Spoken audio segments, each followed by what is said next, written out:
Welcome to another episode of Just One More Fix. This is James. With me in this episode is Lacey. Hey. You can find us online at justonmorefix.com or on Twitter at justonmorefix. If you like us, you can support us at Patreon, and you can give us a rating and review at iTunes or wherever you find us at. In this episode, we're going to talk about Zine Quest. And now, it's time to get our gaming fix.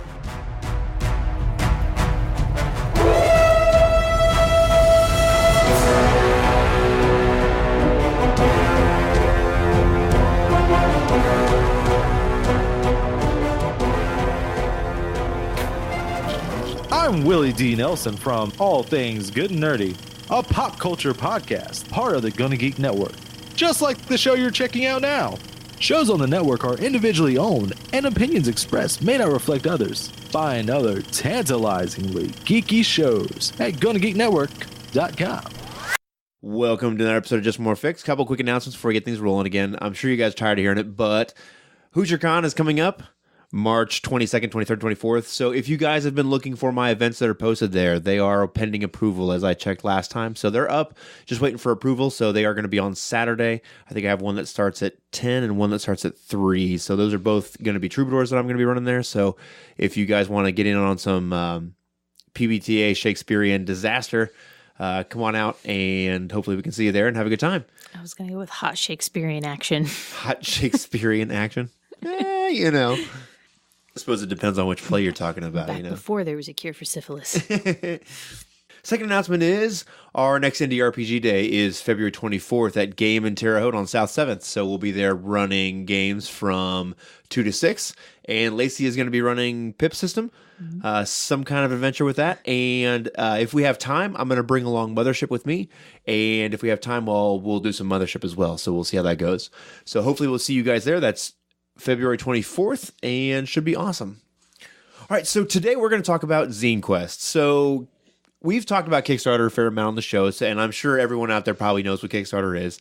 But this month, for the month of February, they decided to do a Zine Quest. So way back in the day of RPGs, they used to do these little zines, right? So it was like a little magazine style thing. It was a piece of regular letter paper, 8.5 by 11, that would be folded in half, black and white printing.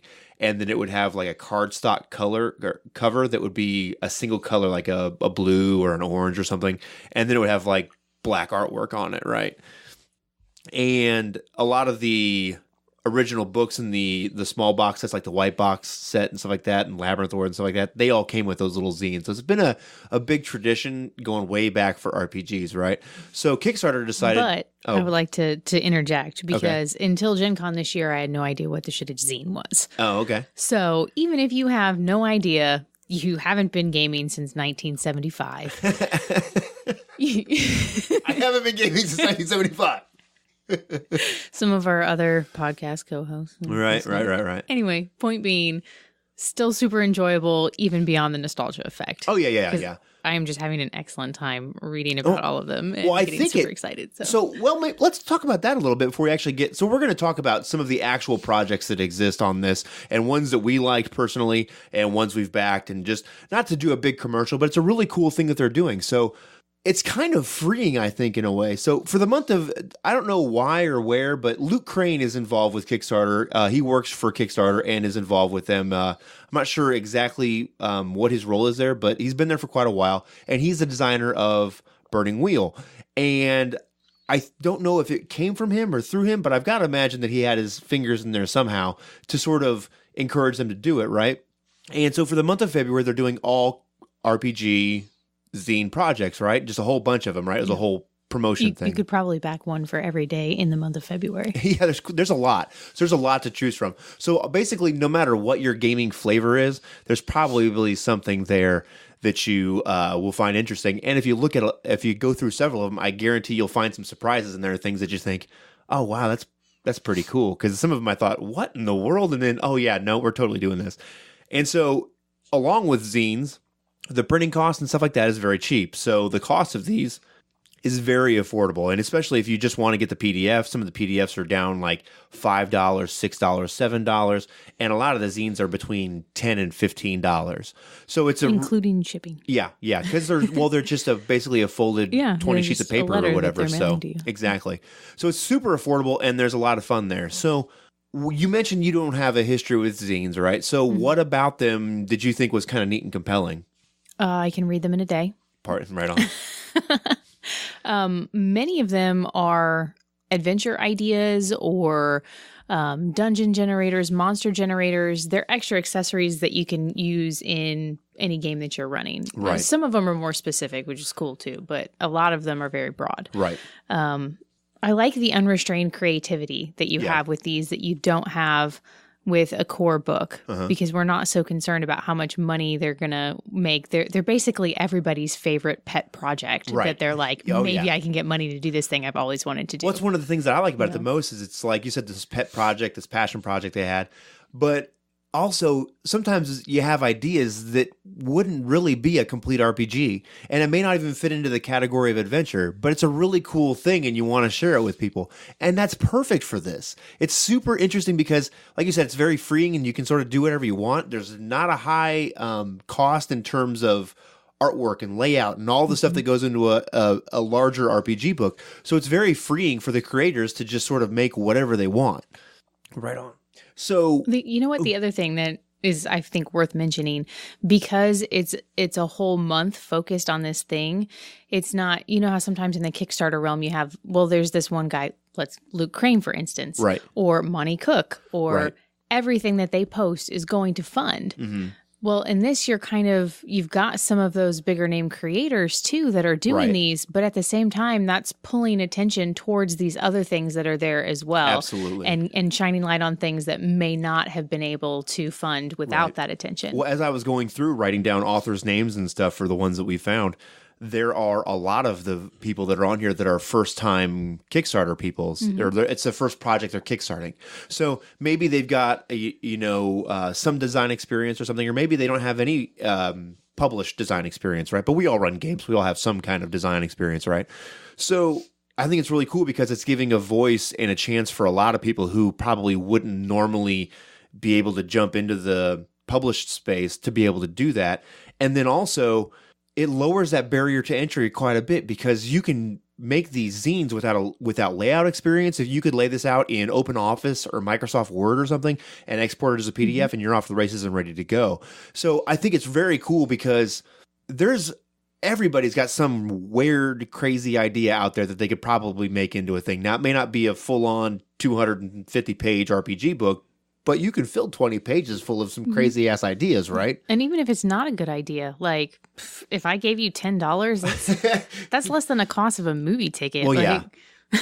Right. I probably at least got my money's worth in giggles out of whatever was happening. You know? Right on. Well, and then that's part of it, too, is some of them in there are, I don't know what the right word is, they're fun in that sort of silly, wacky kind of a way. Like, hey, this probably would never make it into a full-on RPG book, right?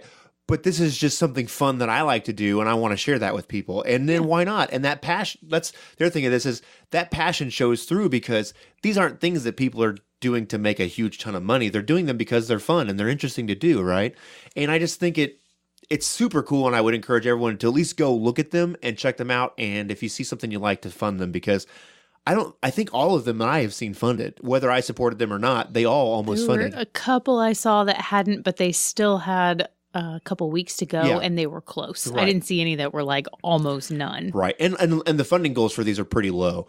So $300 or $400 for a lot of them. Right. Because there's not a whole lot going, in terms of production and all that kind of stuff. So a couple things to mention for drawbacks to some of these zines are that first off, there's not going to probably be a ton of artwork in a lot of these because they're very small, they're condensed down, they're smaller projects, and art is expensive. So that's not a jab at them because recently I just got the Mothership book, right? There's almost no artwork in that, and I'm blown away by that game. It's just so awesome, so concise, distilled down very well. So I feel like it replaced artwork with tables.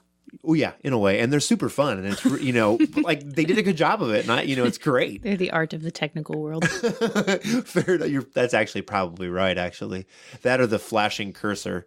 But that's kind of hard to do on a page.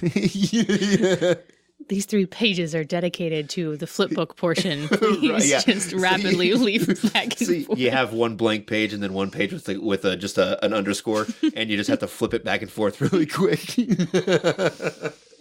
I am a moron. Anyway, so do you have any other, before we get into the specific individual ones, do you have any other cool things about zines that you thought about and how this is going to work and how it, There is something that's neat, and I don't know how long it's been around or who came up with it, but the idea of paper minis.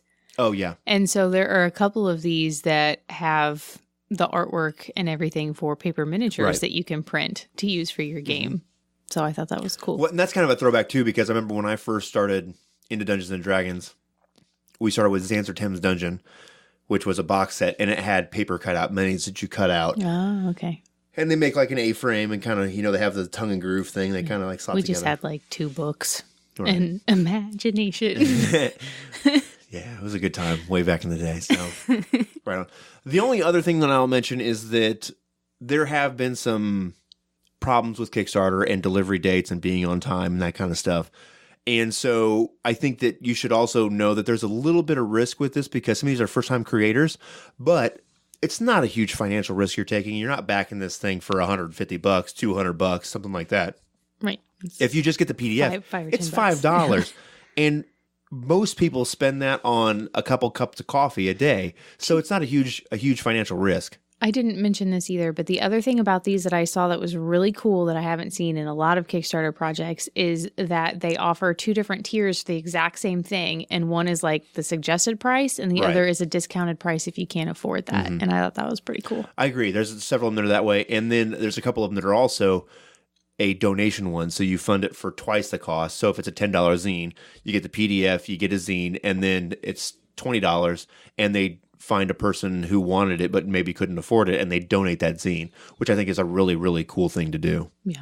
It really just seems like gamers wanting to increase the gaminess that's happening. Right. Well, and it's something else that you can do because it's not a high production cost. So it's really, really easy to do. The shipping cost is super low. So it's just easy and fun. And it's a great way to spread fun gaming and kind of get back to the roots of just wacky, fun, awesome. I feel like I'm writing a Valentine's love letter to Zine Quest. Well, that's, another thing I thought of that was so cool about you. Right on. All right, so do you just want to jump in here and we'll go back and forth with some of these? Yeah. All right, so the first one, we mentioned Luke Crane already. So he has one called Miseries and Misfortunes, and I heard about this one several years ago. It was a thing that he put together, like I said, that wasn't going to be a full game by itself, right? It was just not enough there. It's 17th century Paris, so it's a very specific moment in time and a very small area. So it didn't really fit into making a larger RPG. It was something he did for his home table or whatever. Well, he put that out as a PDF, which I didn't realize. I probably would have got that if I had known. But now he's sort of changed it and developed it a little bit more, and he's putting it out as sort of like its own game. And it looks like, from what he says, that it's got sort of some kind of an original D&D, a BX kind of feel to it. And it's got some new classes. But the thing that I'm most encouraged about is that it incorporates some life path stuff from Burning Wheel. That's what I said when I read it. I was like, oh, so it's basic D&D, and basically he just Burning Wheeled it up. Yeah. Well, and I'm super excited for it because at our home table, our Hot Springs game, I sort of combined several different pieces of things, right? I combined like the LOTFP BX style game with the beliefs and goals and stuff from Burning Wheel, and then some Fate inspiration with like how you can use those things and stuff. So I really like the idea of combining some of these more modern design ideas with the fun and simplicity and rules of some of the original D&D stuff and OSR and LOTFP and whatnot. So I'm super excited for it. There's also a second book that goes along with it. I think it's called 1648, which is when the game takes place. So if you don't want to play in just Paris, it will expand it out to a larger world. So, and then it's 58 pages is what it is, but it's a landscape one. So I thought that was kind of neat because it's laid out like landscape style. So I think it's larger pages that are 8.5 by 11. Oh, interesting. And side, like landscape style or whatever. So it looked really pretty. There's some artwork in there, and I think maybe they're just stapled together. That would be terrible. No. It looks like it. It's all 8.5 by 11 sheets. I've just stapled it. It's like sides. A packet. It's not a zine. It's a packet quest. So, but it looks really good, and it opens up like a regular zine does, and it's pretty cool, and it looks exciting. And there's a lot of new classes, and it looks like Soldier of Fortune, Urchin, Chaplain, Necromancer, Explorer, and Philosopher. So looks pretty interesting. Cool way to kind of combine the complexity of Burning Wheel and some of the awesomeness that exists in BX and whatnot. Very cool. So the first one that I'm going to talk about is the Demon Collective Volume 1. And so it is kickstarting until March 2nd.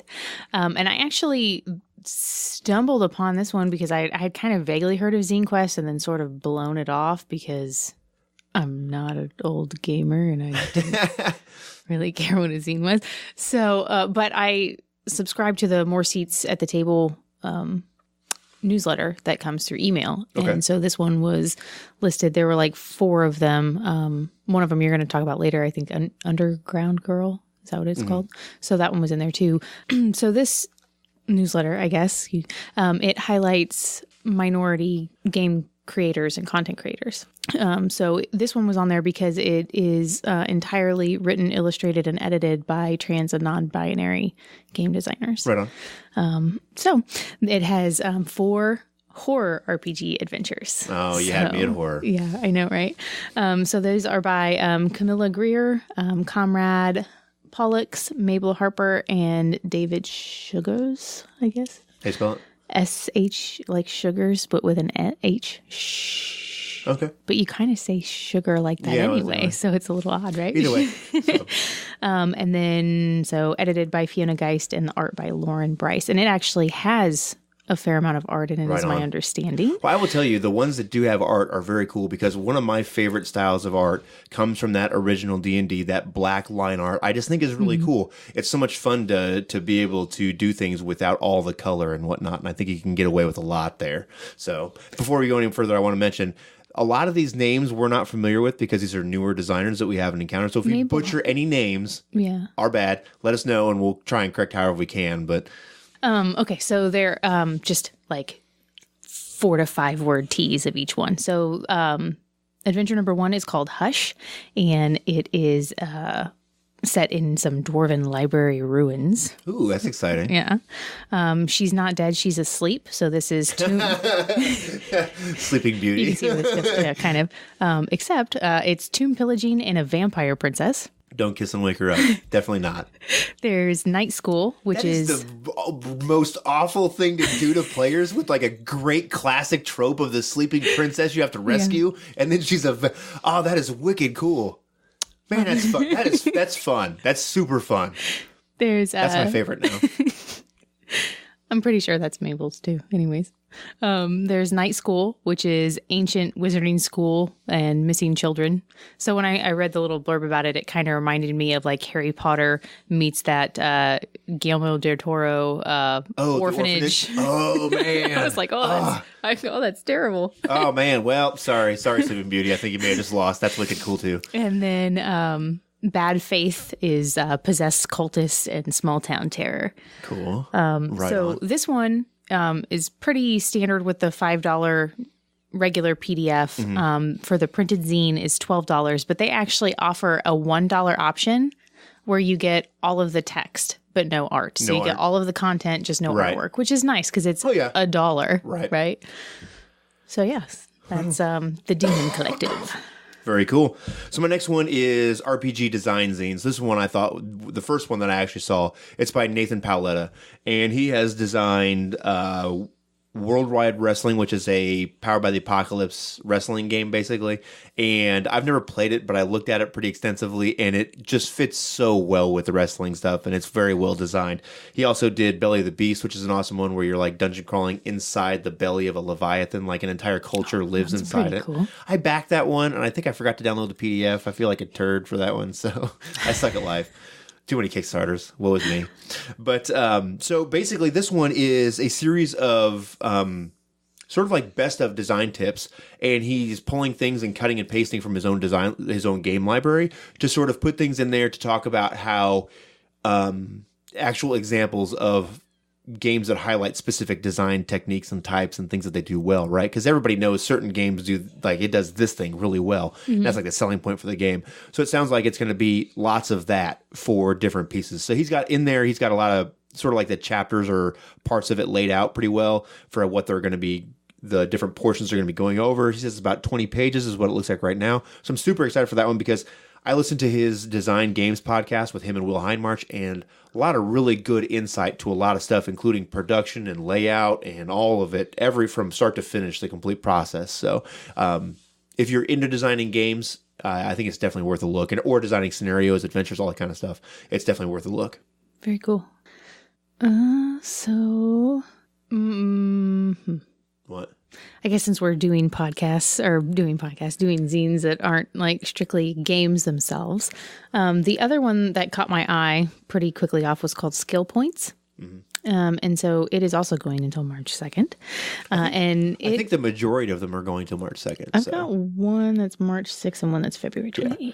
The Miseries and Misfortunes one ends in, I think, 2 days. So as this episode drops, if you're interested in that one, you need to get on straight away and back that one, because I think it ends the day after this episode drops. All right.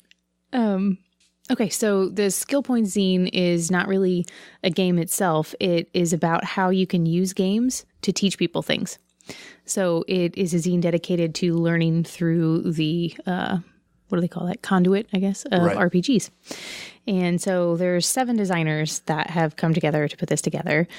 So there's Daniel Kwan, Sam Hotchkiss, Jesse Gazik, Jillian Walker-Chuck, Jason Cox, Tim Hutchins, and DC. So it covers everything from, let's see, what did I write down? Pedagogical understandings to knot tying, like actual physical knot tying. RPG, I saw that one. That's pretty neat. Creative problem solving, socialization, communication skills, just a wealth of really good stuff from people that are actually using this to either highlight those things in their games or actually using them in an educational setting to teach people how to do things. Right. So this one you can pick it up for $5 for the PDF or $10 for the zine, and looks like it's gonna be pretty cool, especially if you're in the world where you teach people things. Right. Well, that if you're it's kind of a big thing that's happening. Yeah, if you're into educational games, or if you think you might make educational games, it's probably definitely worth looking at and picking up to have as an example, because there's lots of educational games out there, but lots of them are not made by gamers. They're made by educators, and there's nothing wrong with educators, but that's not their expertise is education, not game design, right? You don't hire the brain surgeon to fix your car, right? So which, if more education included games, people would probably learn better. Oh yeah. And I know I would. It's really cool because that's a way a lot of things have gone. And some of the seminars at the trade day for Gen Con have talked about, gaming education and how people learn through playing games, and how you retain that knowledge so much better because now you have an emotional attachment to it because you had this experience that was pretty cool, or maybe it was, like a horror scenario or something. So you have this other connection to it. So it sinks in there a little bit better. Right on. All right. So my next one is 2 Apocalypse World zines. So Vincent Baker, who has made Apocalypse World, has put 2 zines up. And the first one is an extended MC book, basically. And it's got some of the old playbooks that were out there that you sort of had to, that weren't widely available. They were like special edition playbook kind of things. And they've also made some new ones. And so it's also got how to incorporate those specific playbooks into your games, because some of them are a little off in terms of theme compared to some of the other Apocalypse World stuff. So there's some insight into there as to how to incorporate those into your games and stuff, and just some additional resources for the MC to use and some new mechanics and things to incorporate into Apocalypse World. The second one is called The Burned Over, and Apocalypse World is really cool, but it's not necessarily age appropriate for younger gamers, right? So being very wishy-washy about that. It's definitely not appropriate for if you're for an younger adult gamers. running a game for 12 and 13-year-olds that widely incorporates sex moves, you should probably be reconsidering what you're doing at the game Fair table. enough. Yeah, no, definitely not appropriate for younger gamers, right? But they have Vincent has redesigned some of the systems and things and changed the playbooks so that it is a game that is designed to run for younger players, so you're 12, 13, 14-year-olds, right?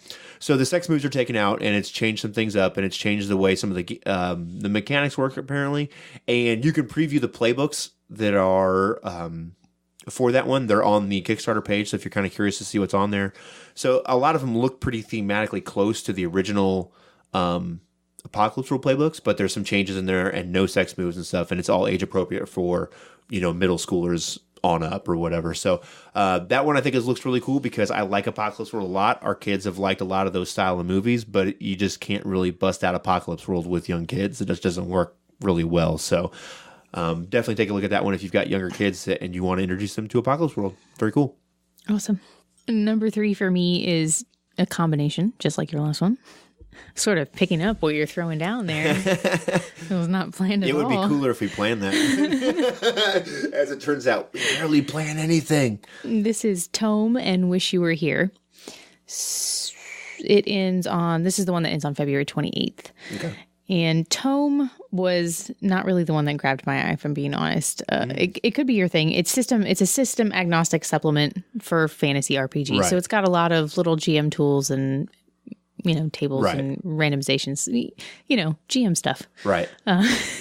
But Wish You Were Here, I thought was really interesting. So all of these are actually already created. Mm-hmm. So it's kind of like a sure thing, really. Ready to go. But basically, this person has a Patreon, and they send their Patreon backers a postcard-sized game in the mail. And so this is a compilation of those. Oh, right on. Yeah. So it's basically like 8 new games for you to play. And they run the gambit from, time travel to Western to a philosophy debate to a snow day avoidance of obligations for children to to stoner metal ritual magic. So a little something for everyone. I'm trying to remember. I think it was a fairly even split between GM-less and GM-required games. So there's a couple mix of things two-player like that as well. Too, which I thought was kind of cool. So there's that. And then, of course, for like stretch goal, there would be additional postcard zines. So for this one, you can actually back it at the $3 tier and get sent a random postcard game. Just a random one. Yeah, that's just awesome. pick one to send you. That's fun. But some of that stuff is so fun, though. That's kind of if you don't want to do it and you're just like, I don't know if this is really my thing. Well, whatever. Just send me something cool. For $6, you can get the PDF of actually both Tome and Wish You Were Here. Okay. And then for $10, you can get the physical zine of one or the other plus the PDF for both. Right. Right on. So, I mean, that's like, 1 supplement and 8 games for $10. Well, that's why I thought these were so cool. Is it's so affordable and it's so much fun. Yeah. It's a way to support newer creators and just cool passion projects that you probably wouldn't see the light of day otherwise. So, well, I like these because they look super adorable too, right? It's like a little booklet of postcards. Right. How cute is that? Well, then it's kind of challenging too because it's like how much can you cram onto a single page or something? I think that kind of is a neat concept. I also think it would be a cool gift, right? So let's say you have 8 gamers in your life. Come Christmas, I'm sending you each a postcard game. That's fun. Be sweet. That's wicked. That's a great idea. That is awesome. A little, assuming you can save it that long, I probably couldn't. A Christmas card stuffer. Like you send the Christmas card, you put it in there. That'd be cool. Stuffer. Right on. Right on. All right. So my next one is one of my favorites. Actually, it's Words and Deeds of the Chain Tlachik. I don't know if I'm saying that right. It's I'm glad Tlachic. Glad you drew the short straw on that because I was not trying to say the word Tlachik. Tlachik. My mouth doesn't want to make those sounds. So it's by John Backers, and this is his first Kickstarter. And the story of it is it's a sort of like an adventure for a D&D or a BX OSR style game, right? And you are a tribe or clan of 66 dwarves that have been enslaved for 1,000 years by the Red Lady. And you basically have broken free, and you're going to go through 15 levels of this dungeon where she lives and where you're from to recover your artifacts of your heritage and overthrow the Red Lady. The cool twist to it is that anytime you die, you die, but you're reborn in the forge you're reborn in the Unzerat Forge, which I think is a really cool concept to sort of have this mega dungeon style thing happening. And yet, you can be recklessly charging in and sacrificing yourself for your buddies and whatever. And I just thought it was a really cool idea. I thought it was a really interesting take on the dwarven thing, Yeah. And, yeah, just wicked cool. I just thought it was a really cool idea, like an awesome little adventure thing. So, yeah, at first I was kind of like, oh, I don't know about this. But then I got to thinking about it more and I was like, yeah. Yeah. I mean, even when you read the description, it's just like the most dwarfy sounding thing, right? It is, totally. Like, yeah. Yep. Yeah. reborn in the forge, delving underground to find the ancient, artifacts. Yeah, that's a dwarf game. That is. Yep. The only thing it lacks to mention is gold, but I think that goes without saying because you're in a dungeon. So there you go. Get another one or no?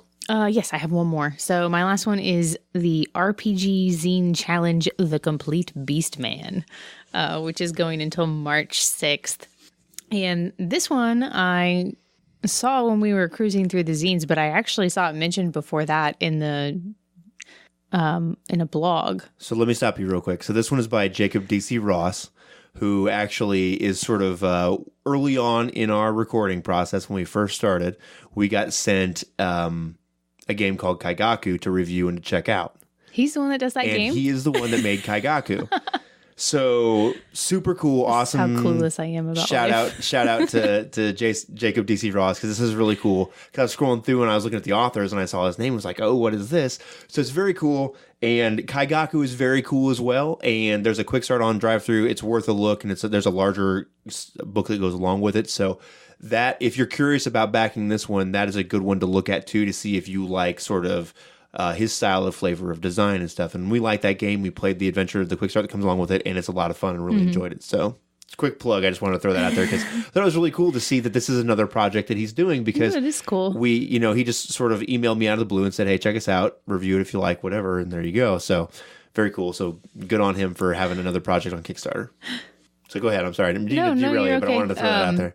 I actually heard about it before we were looking it up on the, I'm not thinking of the name of exactly the blog, but the Dungeon Possum. Oh, Dungeons and Possums. Dungeons and Possums. Yeah.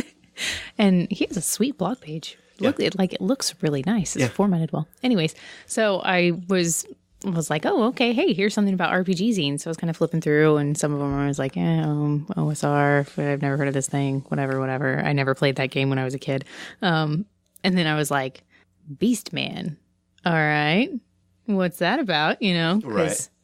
Wolfman is cool. That's pretty much all I know about that. And then I went in and it was like centaurs. And then I saw something about a donkey tar. And I was like, wait a second. Camel tars. And I was just blown away. I was like, I'm done. Sold. This is amazing already. I like where your head's at. So this actually, comes with a bestiary of weird Beastman combinations, and it is both OSR and 5e compatible. So if you're a D&D player, you can use it for that. And the other thing that's really sweet about this is for the $10, you get the PDF of all the content, but you also get all the stock art to use on any project you want. Right. Forever. It's very cool. So it's like an open source kind of thing. And it's like a subscription kind of a thing is what it looked like, right? Am I right in that? So every month... It was... I believe it aligns with the stretch goals. So if they meet this stretch goal, then there will be another one containing these extra creatures, so on and so forth, for however many stretch goals are unlocked. And they're also going to do acrylic minis for them that you can buy if you want to. And if you back at a certain level, you can get a discount on those. So there's a lot of really cool potential. And then there's with an add-on for stock art, too. So if you need a frame of a camel tar hanging in your gaming rack, who does not need that? That's a possibility. I just have this vision of like everyone dying except for the camel tar as they go on some desert adventure while everyone dehydrates and dies, and the camel guy is really hope the top is a camel. Wait, what? No. They have to have like a wicked good spitting ability too. Is it really a camel without a hump? No, like the horse part body, right? It's got the hump on it, or you can have like the 2-hump one. It's so much fun. Or like, what about like, because like camels spit, right? Like crazy. So then maybe they can have a spit attack or something. Glandular, probably. Right on. So anyway. Oh, and Myrmoctopus. Right. I mean that. Yes. Absolutely. I'm all about it.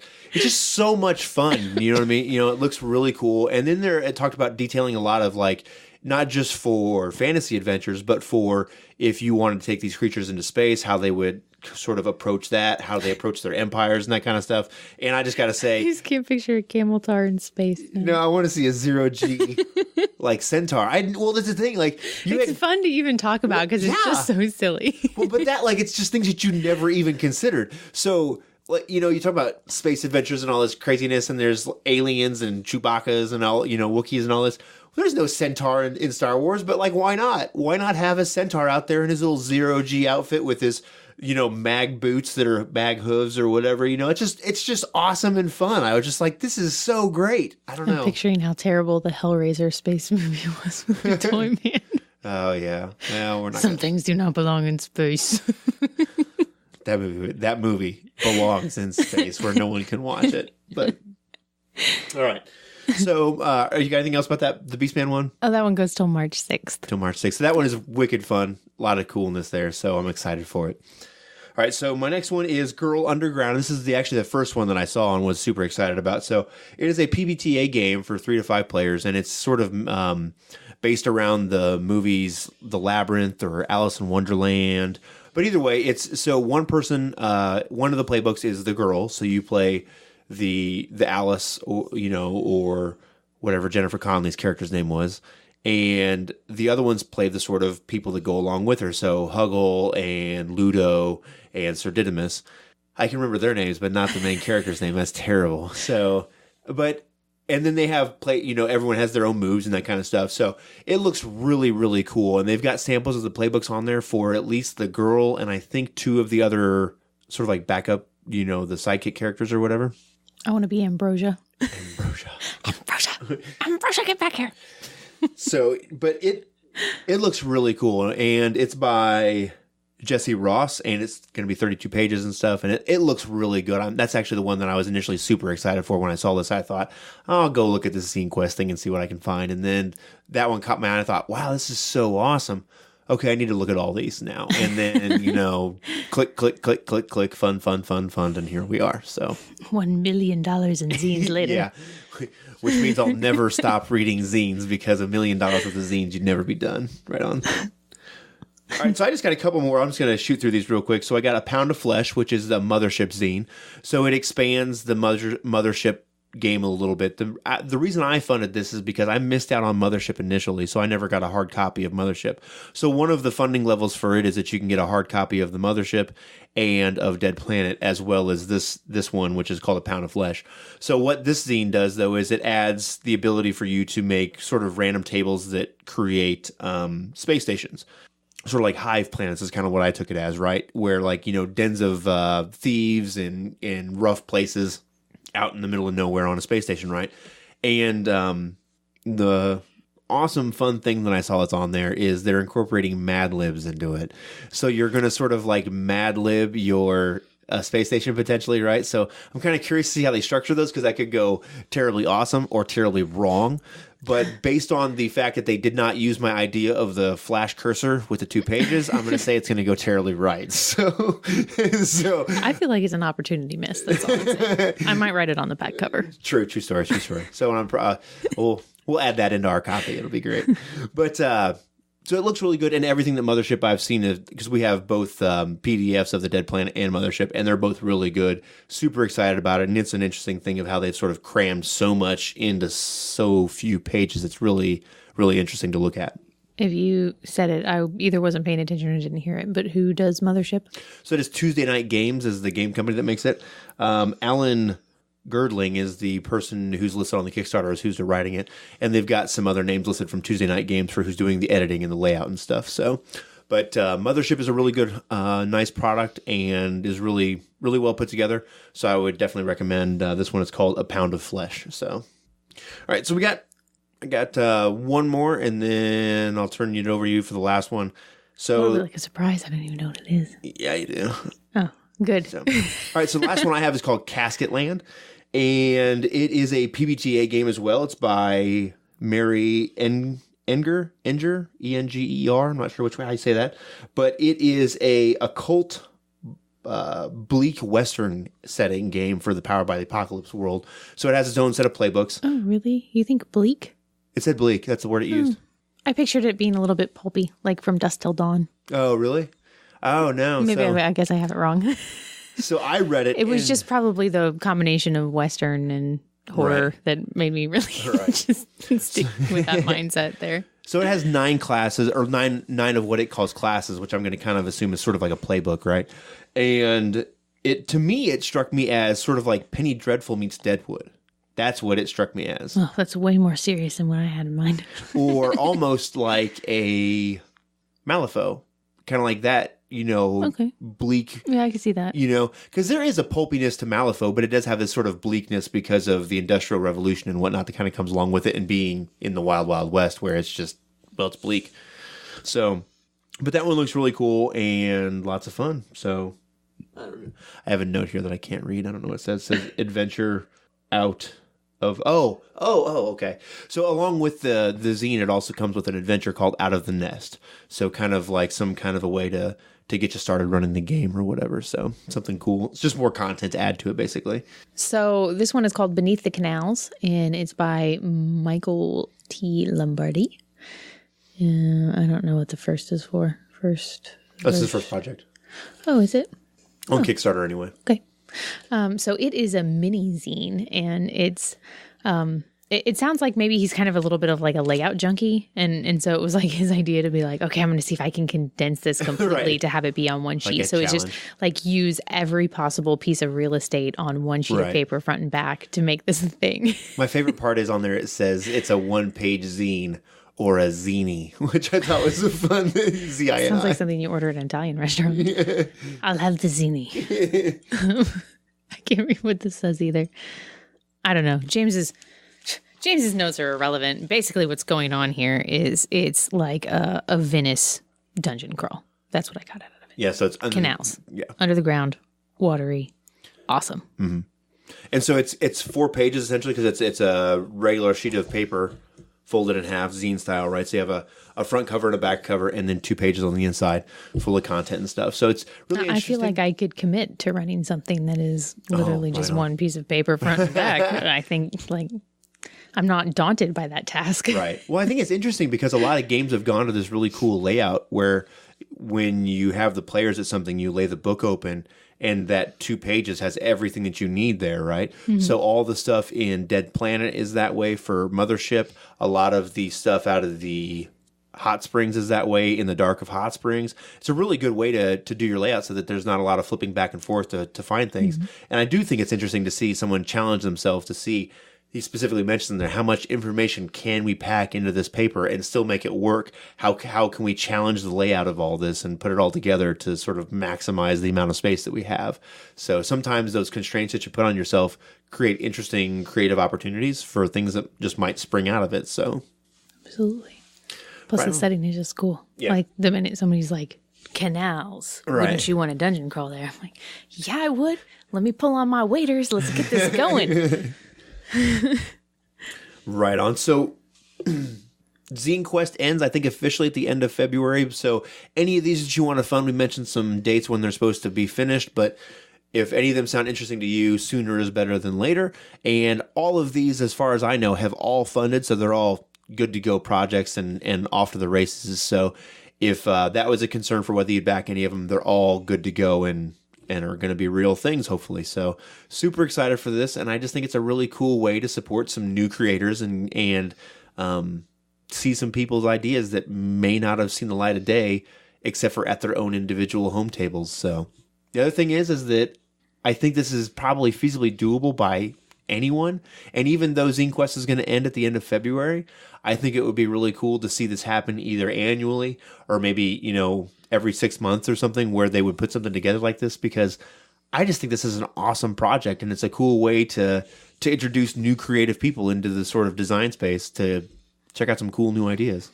Yeah, absolutely. And I figured it out for my list. I don't know if you did for yours or not, but basically you could get everything that I mentioned except the canals thing, because you sprung that on me at the last minute. Right. For $22, you could have 5 adventures, at least 8 games, a whole menagerie of beast weird creatures, and a boatload of GM tools. Right. $22. That's less than the cost of one gaming book. It's awesome. It's totally worth doing. It's just amazing. It's a great way to spend some extra cash, on some cool creative projects. Right on. Do you have anything else about this one, or are we good to go? I think we're good to go. Right on. So Zine Quest is really cool. Didn't want to make this a giant commercial, but we just want to talk about some really cool creative projects that we saw. I want it to be enjoyed. A giant commercial. These things look cool. Go spend your money. True story. Them. Okay, fair enough. On them now. Fair enough. But full disclosure, we're not supported by any of these. No one endorsed any of this. It's just projects that we like individually that we just think are cool and we're going to back. And would encourage you guys to go out there and back whatever things that you think are cool. So if there are any that we missed that you guys think look really cool or awesome, you should definitely hit us up on Twitter and let us know. You can preferably before they end. Definitely before, not even preferably. Definitely, if you think they are that cool that we should take a second look at them, hit us up before they end. So you can hit us up on Twitter at Just One More Fix, or you can put it on our Facebook group and let us know there if there's anything that we missed that should have been mentioned that didn't, because there's quite a few of them on there. So I'm sure there's maybe a few that slipped through the cracks or whatever. So if you saw the cat ones and thought that they were awesome, you can go ahead and pass me over for all of those, because I'm a no-go. Enjoy. No go on the cat stuff. Right on. I'm out. All right, well, big shout out to our Patreon supporters and backers, Alan White and Simon McNair and the OG Todd Olson. So if you guys like what we do here and you want to support us, you can head over to our Patreon and support us there and get early access to all of our episodes, as well as the pre-shows and post-shows, and early access to all of our Night Witches episodes. Those go up as soon as I get them done editing and all that stuff. And instead of waiting bi-weekly. And we also have some cool gaming aids that are up there. We have a trauma table, we have a damage table for Night Witches, and previews of our Troubadour stuff, and all of our Troubadour resources are up there right now. And lots of awesome stuff to come. So yeah, check it out. And it's completely not relevant to like anything at all and completely ridiculous, but OG Todd Olson, like if you just made it an acronym, it would be OGTO. And I feel like that's a pretty badass like character name. I am Ogto. I hate to break this to you. That sounds like a Conan style character. I know how much you love Conan. I was thinking an orc myself. That could work too. Orc. But like Ogto the Destroyer. Which is really how I picture Conan anyway. True. Yeah, he's kind of, yeah. Well, yeah, you know. He breaks stuff. True story. It's all good. Alrighty, well, I think that'll do it for us. So suppose we will see you guys next week.